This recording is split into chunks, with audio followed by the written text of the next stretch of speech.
be talented is not a guarantee for a football player to reach the highest levels of the game. The natural gift can only take you so far, as hard work and dedication are essential for success. Ricardo Quaresma, Alexandre Pato, Ravel Morrison, Adriano and Bojan Kregovic are just some of the few names from an ongoing list of players who never reached their full potential, or slowly faded away after disappearing completely from the scene. So following on from some of those famous wasted talents, in today's video we're going to be looking at the kid who was dubbed the next Ronaldinho.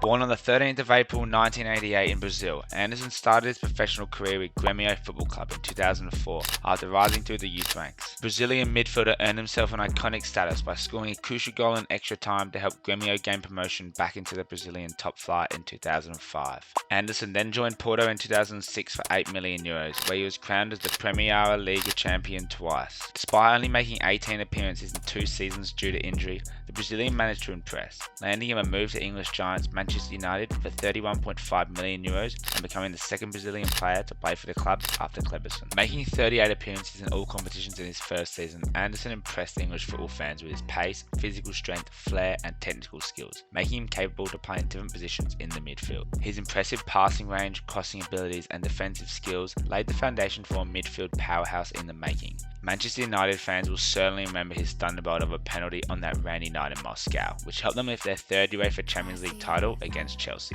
Things might have looked promising going forward for the Brazilian, however that was not the case. Anderson failed to nail a starting position in Manchester United's lineup. Since his early days and even before his injury in Portugal, it was noticed that Anderson's off-the-ball movement was questionable, as the player was labelled as lazy without the ball. Despite leading Brazil to the 2005 Under-17 World Cup in which he won the Golden Ball, former Brazilian midfielder Tostão criticised Anderson's work rate, saying that he was clearly the best player, but there were times where he just stood around. Anderson's former teammate and Ballon d'Or winner Michael Owen also criticised the Brazilian's mentality and work rate, admitting that this, combined with his injury issues, were the reasons behind his failure to establish himself as a top-level player, despite him of course being very talented. A funny, yet sad story about Anderson's time at United was that Mick Clegg, who was then employed as a power development trainer by Man United, said that despite Anderson's lovely character, he wanted to hit him with a stick, as he always had excuses for not being able to play. Clegg also said that he spoke to Alex Ferguson and said, "If he carries on, I'm going to hit him with my bleeding stick." Fergie at first didn't allow Clegg to hit Anderson, saying that he cost him a lot of money and that it would be crazy to hit his players.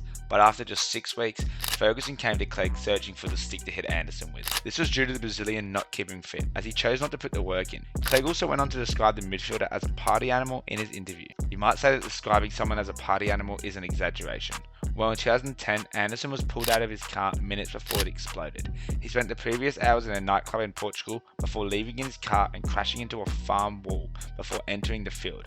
Crazy, isn't it? Another ex-Brazilian Manchester United player, Rafael, said that what stopped Anderson from being the best in the world was his love for McDonald's. Rafael stated that we could be on a team coach and pass the services on the motorway, and Anderson would jump up impulsively and yell "McDonald's, McDonald's." Rafael also admitted that the midfielder never took anything seriously, which led to him picking up too many injuries and never being in the required physical condition that would allow him to perform week in, week out. Anderson's career slowly began to fade, and with Alex Ferguson retiring in 2013, the Brazilian made only 8 appearances in the first half of the 13-14 season under Manchester United's new manager David Moyes, before moving to Fiorentina in the Italian Serie A for the remainder of the season. Since then, Anderson's career at Manchester United was considered over, making only 1 further appearance in the next season under Louis van Gaal, in that famous 4-0 League Cup loss to MK Dons. Moving away from England, the Brazilian failed to regain any of the skills that he had in his youth. He had very average stunts at Internacional and Curitiba, before hanging up his boots playing for Turkish side Adana Demirspor.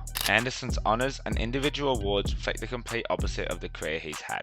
The Brazilian managed to win 15 major trophies. These include 2 Portugal League titles, 1 Portuguese Cup, 4 Premier League titles, 1 Football League Cup, 1 UEFA Champions League, 1 FIFA Club World Cup, along with 1 Copa America in 2007 with Brazil. Some of the Premier League's best ever players did not even come close to achieving some of the heights that Anderson did in his career. However, he chose the party life, throwing to waste what could have been a much better career. So who are some of the players that you think could have become one of the best in the world if they'd put enough work and dedication? Let us know in the comments below. And don't forget to like the video, subscribe to our channel and hit the bell button to stay notified whenever we post new content.